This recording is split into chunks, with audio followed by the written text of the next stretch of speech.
Hello friends, welcome back to our YouTube channel Arif academy. I am Sadaf Kazi. आज हम CTET paper 1 EVS pedagogy का part 2 लेकर आए हैं। इससे पहले पार्ट 1 मैंने अपलोड किया है, उसमें हमने सिलेबस देखा है और कुछ इंपॉर्टेंट टॉपिक्स भी देखे हैं। आज भी हम कुछ प्रीवियस ईयर क्वेश्चंस करेंगे और इम्पॉर्टेंट रहेगा ये session. Before starting video, like and subscribe our channel Arif Academy. तो ये पेडागोजिकल इश्यूज है जो ईवीएस में आते हैं। सीटेट पेपर 1 के 15 मार्क्स के जो है क्वेश्चंस बनते हैं इस पे, पेडागोजी पे, बहुत इंपॉर्टेंट है। Approaches of presenting concepts in EVS, इसमें हम क्या क्या चीज़ें देखते हैं। एजुकेशन इन द एनवायरनमेंट होना चाहिए, इन एनवायरनमेंट के अंदर ही हमारा एजुकेशन होना चाहिए। तो ईवीएस ने ऐसे इन्वॉल्व करना चाहिए जो ऑर्गेनाइज करे लर्निंग एक्सपीरियंसेस को in about and for the environment. इस पे क्वेश्चन भी बन चुका है प्रीवियस ईयर में कि लर्निंग एक्सपीरियंसेस कैसे होना चाहिए। इन द एनवायरनमेंट होना चाहिए, अबाउट द एनवायरनमेंट होना चाहिए और फॉर द एनवायरनमेंट होना चाहिए। तो ये तीनों भी, इन, अबाउट और फॉर, ये बहुत इंपॉर्टेंट, इस पर डायरेक्ट क्वेश्चन बन चुका है। ठीक है, तो एजुकेशन इन द एनवायरनमेंट कैसे होगा? रियलिटी की बेसिस पे उनको जो डायरेक्ट एक्सपीरियंसेस मिलेंगे, रिलेवेंस एंड प्रैक्टिकल एक्सपीरियंस मिलेंगे to learning through direct contact with the environment के करके सीखेंगे बच्चे। Develop important skills of data gathering and field investigation, field पे जाएंगे, अगर कोई फैक्ट्री है उसकी फील्ड पे जाएंगे या फार्म है वहाँ जाएंगे, वहाँ इन्वेस्टिगेशन करेंगे, वहाँ डाटा कलेक्ट करेंगे बच्चे, है ना। और डेवलप्स एस्थेटिक अप्रिसिएशन, और उनके अंदर जो है एस्थेटिक अप्रिसिएशन की भी प्रॉपर्टी डेवलप होंगी। अगर वो खुद से करके चीज़ों को सीखेंगे तो उनके अंदर एक एस्थेटिक डेवलपमेंट भी होगा। एस्थेटिक डेवलपमेंट क्या होता है? एस्थेटिक डेवलपमेंट होता है कि ब्यूटी जो नेचर में है उसको देखना, उसके बारे में सोचना, उसको अप्रिशिएट करना, है ना। जो नेचर में जो ब्यूटी है, जो आर्ट है, उसके बारे में अप्रिसिएशन करना। Education about the environment, environment के बारे में होना चाहिए एजुकेशन, यानी provides understanding of how natural system work, है ना, कैसे नेचुरल सिस्टम वर्क करता है। Foster environmental awareness and concern, कि एनवायरनमेंट के प्रति उनका अवेयरनेस लाए, जागरूकता लाएंगे, उनके अंदर कंसर्न लाएंगे कि सोचे चीज़ों को कैसे चेंज करें। एजुकेशन फॉर द एनवायरनमेंट, और एनवायरनमेंट के लिए होना चाहिए कि क्या हम उसमें इम्प्रूवमेंट ला सकते हैं, है ना। तो develop the motivation skill to participate in environmental improvement. तो ये जो है education in the environment, education about the environment and education for the environment, ये जो तीनों चीज़ें हैं, ये अप्रोचेस कवर होना चाहिए जब आप कोई भी कॉन्सेप्ट प्रेजेंट कर रहे हो ईवी। तो इनके बेसिस पे 4 इम्पॉर्टेंट कॉन्सेप्ट्स निकल के आते हैं, जो कि 6th इम्पॉर्टेंट टॉपिक है आपका पेडागोजी का सीटेट पेपर 1 के लिए ईवीएस के approaches of presenting concepts in EVS. तो कॉन्सेप्ट अप्रोच होता है, प्रोसेस अप्रोच, इंटीग्रेटेड अप्रोच, जो कॉन्सेप्ट और प्रोसेस अप्रोच का कॉम्बिनेशन होता है, और फोर्थ होता है एक्टिविटी अप्रोच, जो चाइल्ड सेंटर्ड होता है टोटली, और उसे साइंटिफिक अप्रोच भी कहते हैं। और ऊपर के तीनों अप्रोचेस में से बेस्ट अप्रोच है ये एक्टिविटी अप्रोच। तो हम देखेंगे कॉन्सेप्ट अप्रोच में क्या होता है कि टीचर जो है वो अपनी एक्टिविटीज़ से, अपने डिमॉन्स्ट्रेशन से, एक्सपेरिमेंट्स के थ्रू कॉन्सेप्ट्स बनाने की कोशिश करते हैं, नए कॉन्सेप्ट, नई नॉलेज बच्चों को देते हैं। ठीक है, तो ये टीचर बनाते हैं बच्चों के न्यू कॉन्सेप्ट्स, क्योंकि उनके पास नई चीज़ें नहीं, जो उनके पास ऑलरेडी स्टोर्ड इन्फॉर्मेशन है उसमें वो नई नॉलेज को ऐड करते हैं, एक्सपेरिमेंट्स के थ्रू करेंगे, क्वेश्चंस के थ्रू करेंगे, डिमॉन्स्ट्रेट करके उनको बताएंगे चीज़ों को। सेकंड होता है प्रोसेस अप्रोच। प्रोसेस स्किल में जो ईवीएस की है उसमें ये 6 चीज़ें इन्वॉल्व होती है कि टीचर ऐसी सिचुएशन क्रिएट करेंगे कि बच्चा ऑब्जर्व करे टीचर नेचर को, ऑब्जर्वेशन जिसको हम कहते हैं। फिर ऑब्जर्वेशन भी कैसे करना है तो उसको टीचर को बताना पड़ेगा कि कैसे आपको चीज़ों को क्लासीफाई करना है। अगर आप वो लीव्स देख रहे हैं तो लीव्स को शेप के बेसिस पे क्लासीफाई करना है, कलर के बेस पे क्लासिफिकेशन करना है। तो ये टीचर हेल्प करता है बच्चों को क्लासीफाई करने में। मेजरिंग, कैसा मेजर करेंगे, प्रिडिक्शन कैसे करेंगे, फिर लास्ट में फॉर्मुलेट कैसे करेंगे, और हाइपोथेसिस कैसे बनाएंगे। ये 6 चीज़ें इन्वॉल्व होती है जिसमें टीचर्स को हेल्प करना पड़ता है कि कैसे, किस बेसिस पे ऑब्जर्वेशन होगा बच्चों का। थर्ड होता है इंटीग्रेटेड अप्रोच, जो कॉन्सेप्ट अप्रोच जो टीचर बना रहा है, प्रोसेस अप्रोच जो बच्चे फॉलो कर रहे हैं, स्टेप्स उनका कॉम्बिनेशन होता है। और फोर्थ होता है एक्टिविटी अप्रोच, जो कि टोटली चाइल्ड सेंटर्ड होता है और इसको बहुत इम्पोर्टेंस दिया गया है ईवीएस पेडागोजी या कोई भी सब्जेक्ट की पेडागोजी में एक्टिविटी अप्रोच को बहुत ही इम्पोर्टेंट दिया गया है। तो क्या होता है साइंटिफिक अप्रोच? ये एक तरह का प्रॉब्लम सॉल्विंग अप्रोच है जिसमें बच्चे को सेंसिंग प्रॉब्लम, उनको उनके सामने प्रॉब्लम रखी जाती है, फिर अगर वो नहीं समझते हैं तो उस प्रॉब्लम को डिफ़ाइन किया जाता है अच्छे से कि ये इस तरह का प्रॉब्लम है। फिर बच्चों से कहा जाता है कि कलेक्ट करो इन्फॉर्मेशन, रिलेवेंट डाटा जो है उस प्रॉब्लम से रिलेटेड डाटा कलेक्ट करके लाओ। फिर बच्चे अपनी हाइपोथेसिस बनाते हैं, फॉर्मुलेटिंग हाइपोथेसिस कि क्या इसका सलूशन हो सकता है। फिर वो उसको उस जो सलूशन को जो है एक्चुअली परफॉर्म करते हैं, एवेलुएट करते हैं और लास्ट में जनरलाइज करते हैं कि ये सलूशन जो है वो सही था या गलत था। ठीक है, इसका एक सिंपल सा एग्जांपल ले सकते हैं हम लोग कि जो कचरा है वो अलग, सूखा और गीला कचरा क्यों अलग फेंकना चाहिए, है ना। तो ये सेंसिंग द प्रॉब्लम हो गया।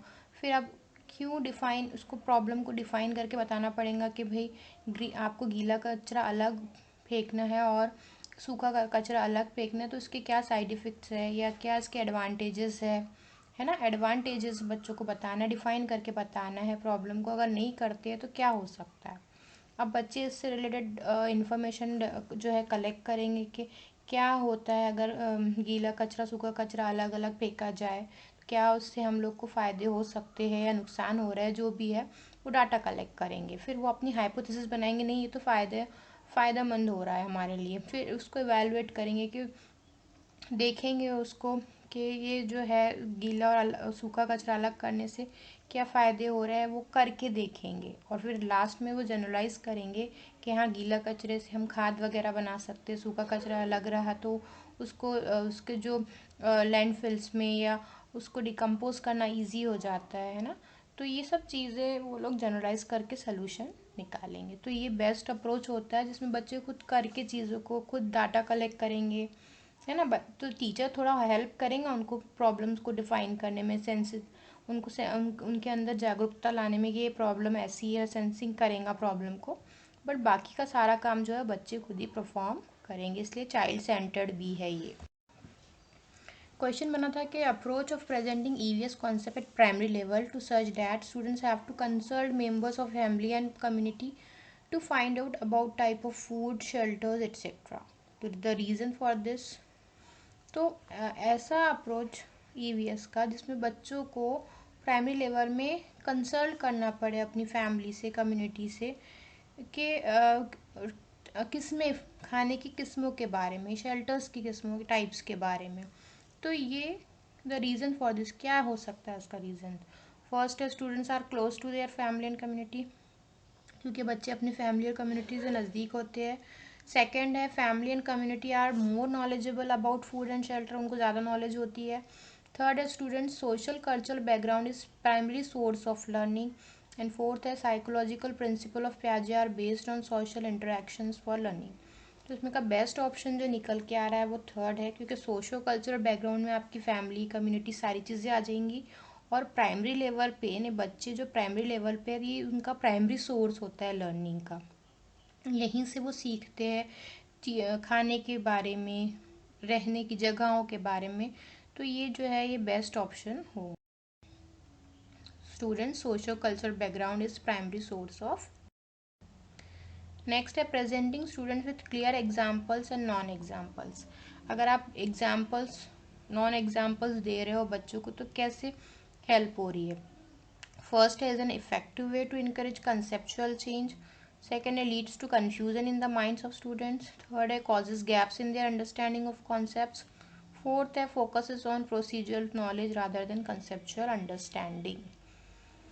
तो एग्जाम्पल और नॉन एग्जाम्पल्स क्या कर, इफेक्टिव वे है एनकरेज कंसेप्चुअल चेंज, जो उनके कॉन्सेप्ट्स बने हुए हैं उसको सही, अगर गलत कॉन्सेप्ट है तो अगर हम उसको एग्जाम्पल से समझाएंगे तो उनके कॉन्सेप्ट सही होंगे, चेंजेस आएंगे और वो सही डायरेक्शन में जाएंगे। तो ये काम टीचर्स का होता है कि टीचर फैसिलेटर होता है वो एग्जाम्पल्स के थ्रू बच्चों का कंसेप्ट को सही करता है।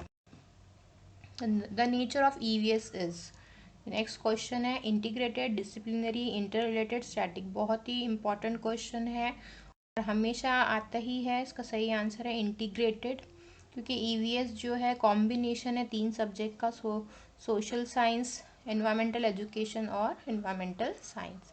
तो ये जो है आपका 3 सब्जेक्ट्स का कॉम्बिनेशन है। Next is the following assessment technique in the subject of EVS for class 5th: hands-on activities assessment, home assignment assessment, project work assessment, oral testing। तो कौन सा इसमें से which one of the following pairs of technique is likely to be more objective assessment? फरवरी में पूछा गया था ये क्वेश्चन। ए है 1 and 4, ठीक है। 5th स्टैंडर्ड के है तो 5th स्टैंडर्ड के हिसाब से आप सोचोगे। बी है 2nd and 4, सी है 1st and 2nd and D है 2nd and 3rd। आप वीडियो पॉज करके भी आंसर सोच सकते हो। इसका सही आंसर है 1st, क्योंकि सबसे पहले हम हैंड्स ऑन एक्टिविटीज़ असेसमेंट देते हैं, करके सीखते हैं बच्चे, और ओरल टेस्टिंग होती है क्लास 5th में, है ना, कि पूछते हैं कि क्वेश्चन ऐसे पूछेंगे टीचर्स कि उनको समझ में आए कि उनके कॉन्सेप्ट्स क्लियर हो रहे हैं कि नहीं हो रहा है। Above table, Devmi, the class 5 students wrote the following in his notebook। एक टेबल बना हुआ है, उसमें पेट्रोल के कॉस्ट और डीजल के कॉस्ट दिए हुए होते हैं। तो ए है petrol is more expensive fuel than diesel, तो टेबल बता रहा है कि जो पेट्रोल है मोर एक्सपेंसिव है।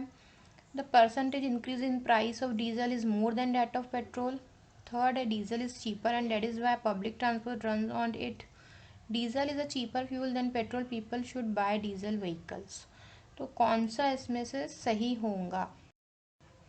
सी एंड डी बिल्कुल सही है कि डीजल जो है चीपर है और पब्लिक ट्रांसपोर्ट्स के लिए उसी को यूज़ करना चाहिए।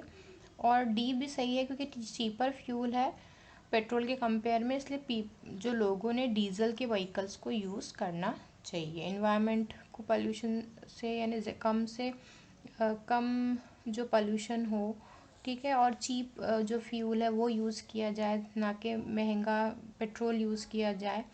तो ये बता रहा है टेबल कॉस्ट बता के डीजल और पेट्रोल का, कि डीजल जो है चीपर है, आप उसी को ज़्यादा यूज़ करो।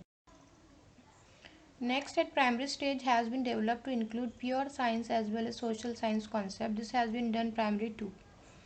फरवरी में पूछा गया है क्वेश्चन कि प्राइमरी स्टेज पे प्योर साइंस और सोशल साइंस के कॉन्सेप्ट कैसे होना चाहिए। Reduce the requirement of subject teacher, enable a learner look at an environment in a holistic manner, reduce the load of school bag, reduce the number of subjects to be studied। तो क्यों ऐसा science और social science को मिला के जो है एक ईवीएस का कॉम्बिनेशन बनाया गया है? रिड्यूस करने के लिए सब्जेक्ट टीचर का लोड, या बैग का लोड कम करने के लिए बच्चों का, या नंबर ऑफ सब्जेक्ट को कम करने के लिए, या सारे एनवायरनमेंट को एक होलिस्टिक रूप से, एक पूरी, एक चारों तरफ से एक देखने का एक नज़रिया पैदा करने के लिए, सब चीज़ों को कनेक्ट करके देखने का नज़रिया पैदा करने के लिए। इसका सही आंसर है B, enable a learner look at environment in a holistic manner, इसीलिए कॉम्बिनेशन रखा गया है सब्जेक्ट्स। नेक्स्ट है Manika, teacher of class 5 wants her students to observe the plants in the surrounding for meaningful learning, what should she encourage the children to do? ठीक है, तो वो अपने बच्चों को ऑब्जर्व करने लेके गई है प्लांट्स को सराउंडिंग के, और मीनिंगफुल लर्निंग के लिए what she do encourage children, क्या बोलेंगी वो बच्चों को? Appreciating the plants are useful for us, observing the difference in height, leaves and smell and place of growing, understanding that plants are living beings, writing the names of maximum number of plants. तो एक meaningful learning, कुछ सीखने के लिए बच्चों को क्या observe करने के लिए एनकरेज करेंगी वो? इसका सही आंसर है सेकंड, ऑब्जर्व करने बोलेंगी बच्चों को। हाइट ऑब्जर्व करने लेके जा रही है तो ऑब्वियसली ऑब्जर्व ही करेंगे वो हाइट, प्लांट्स की, लीव्स की, स्मेल, और कहाँ वो ग्रो हो रहे हैं, ठीक है। नेक्स्ट है good home assignment in EVS should primarily focus on. तो इम्पॉर्टेंट क्वेश्चन है, सारी चीज़ें कवर हो रही है इसमें। होम असाइनमेंट्स कैसे होना चाहिए, है ना, कैसे असेसमेंट देना चाहिए टीचर ने, तो ये इम्पॉर्टेंट रहेगा आपके लिए। वीडियो अच्छा लग रहा है तो लाइक कीजिए, वीडियो को सब्सक्राइब कीजिए हमारे चैनल को। A good home assignment in EVS should primarily focus on, एक अच्छा असाइनमेंट जो बच्चों को हम घर में देते हैं होमवर्क, वो किस पे फोकस करेगा? रिवीजन और रीइंफोर्समेंट पे, बेटर यूटिलाइजेशन ऑफ टाइम पे, challenges and excitement for extended learning, और मास्टरी लर्निंग के मास्टर बनाएगा बच्चों को। ये आंसर है, चैलेंज करेगा बच्चों को, जो सीखा हुआ है उसको घर पे जाके वो कैसे उसको रिकॉल करे, है ना, और उसका एक्साइटमेंट बढ़ाए पढ़ने के लिए, और एक्सटेंडेड लर्निंग यानी जो यूजफुल लर्निंग हो उनके लिए। Teachers can be effectively used in teaching of EVS at primary level. The main purpose of using theme in EVS is, तो themes जो है, क्या पर्पज़ है थीम का यूज़ करने का? ए है प्रमोट लिंग्विस्टिक स्किल्स, बी है आपका cater to diversity in classroom, make lesson enjoyable, providing contextual learning environment. इसका सही आंसर है, जो पोएम्स और स्टोरीज़ है वो क्या करते हैं, कंटेक्चुअल लर्निंग एनवायरनमेंट देते हैं, कि बच्चे कॉन्टेक्स्ट में जाके अगर नेचर के बारे में पढ़ रहे हैं तो नेचर के कॉन्टेक्स्ट में जाके पढ़े और इफ़ेक्टिवली लर्निंग हो। ठीक है, तो ये सही होगा सबसे। नेक्स्ट है, प्रीति वॉन्ट्स टू ले greater emphasis on pollution while teaching environmental concern to class 5 students. Which one of the following activity is likely to be most effective in achieving the desired objective? Pollution पढ़ा रही है वो बच्चों को, तो कौन सी activity जो है ज़्यादा इफेक्टिव होंगी? फर्स्ट है taking students on a field visit to a polluted river, B है asking student to take up group projects related to different kinds of pollution, asking student to prepare charts on different kinds of pollution, last है inviting experts to talk on air water noise pollution. तो video pause करके answer देने की कोशिश कीजिए। इसका सही answer है asking students to take up group projects related to different kinds of pollution. तो ग्रुप प्रोजेक्ट्स करेंगे तो एक तो ग्रुप में कैसे काम करना है वो भी सीखेंगे, साथ साथ में वो जो ग्रुप में प्रोजेक्ट्स बनाएंगे तो अलग अलग पोल्यूशन के बारे में डिस्कस करेंगे। डिस्कशन से उनको पता होगा चलेगा कि क्या है कॉज इस पोल्यूशन का और क्या रोकना चाहिए, है ना। तो ये ऑप्शन बिल्कुल सही है। नेक्स्ट है, Anjali desires to emphasize on cultural regional diversity in food habits while teaching the topic on food class 3 students. Which one of the following learning experience given to students can bring about the desired result? तो करके देखने में या practically जो होगा option करने वाला वो बिल्कुल सही होगा, जो कि आ रहा है आपका option C, ask student to from different cultures region bring food from home or display it, share and the information in the with classmates. Next है गुड ईवीएस करिकुलम, इम्पॉर्टेंट है। करिकुलम कैसे होना चाहिए प्राइमरी स्टेज पर, तो February में पूछा गया है।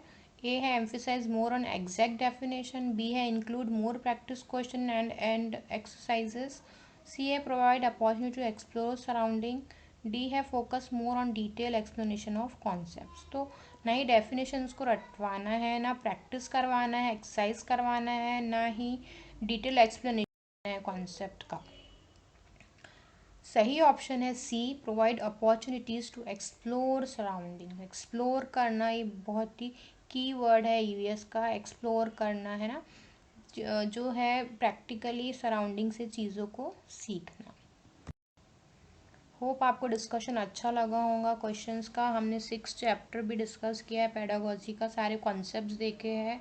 होप आपको वीडियो अच्छा लगा है तो लाइक कीजिए वीडियो को, सब्सक्राइब कीजिए हमारे चैनल को, और ऐसी यूज़फुल वीडियो के लिए आरिफ अकेडमी को देखते रहिए। बेल आइकॉन को प्रेस कीजिए ताकि आपको आने वाले वीडियोज़ के नोटिफिकेशन मिलते